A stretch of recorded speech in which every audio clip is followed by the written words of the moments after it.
It's your boy Conserviz34. Just wanted to put the ribbon on top of this summer of Dave Matthews Band drive-in shows. And I actually, at the end of this process, I feel differently than I did at the beginning of this process as we reflect on this summer where we had no live music from the Dave Matthews Band that we could attend to in person. So the live music we received was every Wednesday and sometimes even Fridays, Saturdays, and Sundays as we got Labor Day weekend from this band. Now let me tell you where I was at the beginning of this process. The beginning of this process, we had no music that we were going to be able to see for the Dave Matthews Band through 2020 for the most part, right? You know, they had Bottle Rock and that got moved up to 2021 eventually. But we pretty much figured there was no summer tour. There was no hope for any festivals either that we could attend.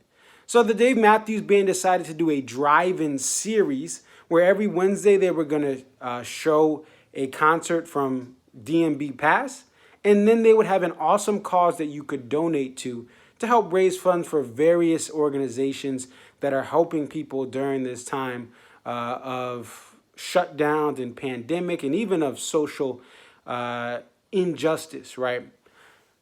At the beginning, I wanted this band to go deep. I wanted them to go into the archives and give us some deep cuts, some unreleased stuff, and I was very vocal about that.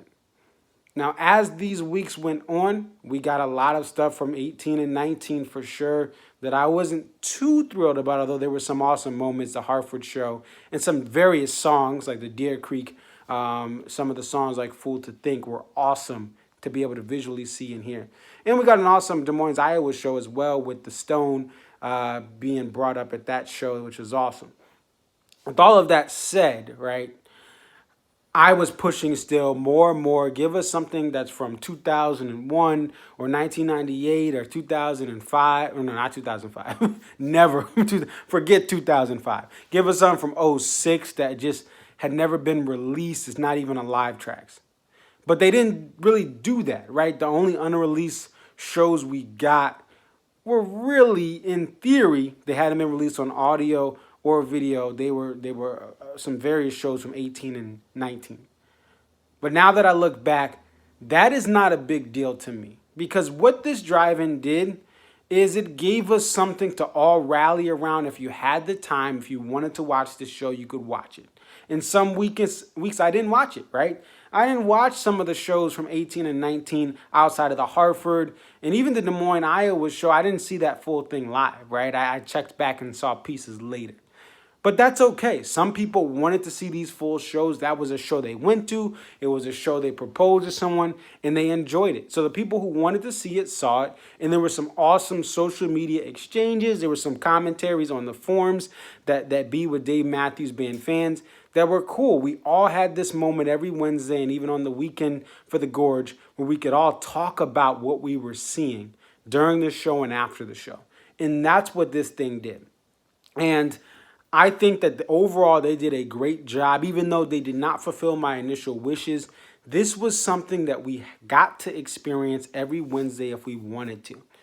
And it was something that raised money for great charities, which I was always a fan of. And I donated to some of the various ones here and there that my heart was set on, giving to with the blessings of me to have some extra money laying around here and there because I have a job. I'm blessed to have a job during this pandemic.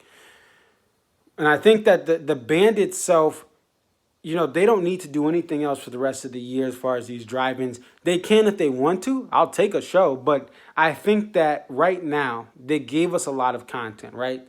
And we should enjoy that content. A lot of this stuff is accessible still online.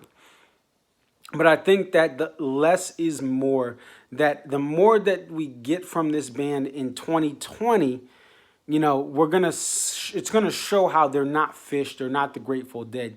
These shows are unique in the fact the set lists are varied, but a lot of the same songs show up. And we saw that with the 18 and 19 shows, right? You have these special moments that are amazing. Buddy's going off, or Tim's going off, or Dave's doing something special, or Stefan is having an awesome bass line, right? Carter is just being Carter.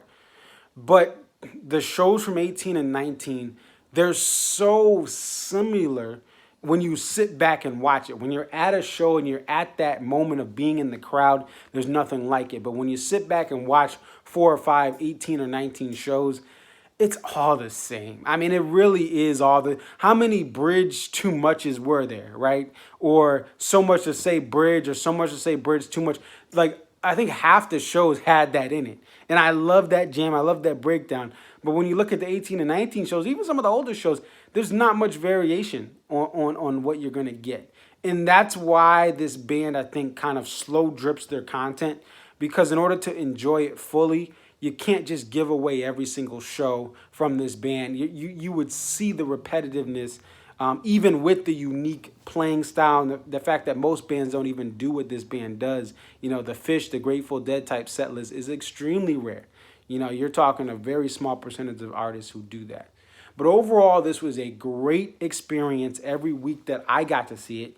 We got posters, right, that some people didn't care for, but other people wanted to get these posters. And artists got compensated, right? Charities got money. And ultimately, that's the great win about this, is that people were supported. Artists were supported. Musicians, through some of the charities, musician charities, the stagehands, different DMB crew. Some of these people benefited from the donations that us that have some money, even though we're worried about our future job, right? Are we going to have a job next year? But right now we have some money. We give it to people who truly are shut down. We give it to people who need food, who need social justice, and I think that it was awesome that money was raised. Artists got to show their art, and us as fans had a moment for 2 hours. If we had time that week, we could listen to it. If we didn't have time at that time, we could watch it later on. And for the Gorge weekend, it was just an awesome weekend to see the different eras, the 2018 show, my first Gorge show, the 2016 show, the last Boyd kind of touring, right? He did the Charlottesville show, but really his last summer/fall tour show. And then the 2002 show, man. 2002 Gorge show, phenomenal. A good buddy sent me that box set that he had from years back, and I just love those O2 Gorge shows from the box set. So just overall a great thing. I think that as I reflect from where I was at the beginning to where I am now, I think this thing was great, and that, it was a good thing to fill in our summer with something. The band gave us something, and in turn we gave to those who needed our help financially, here, whether it's the artists or the different causes. What do you guys think about the drive-in series? Did you like it? Did you hate it? Did you see certain things? Did you not see certain things? It's your boy Conserviz34. Definitely like, comment, subscribe. Peace.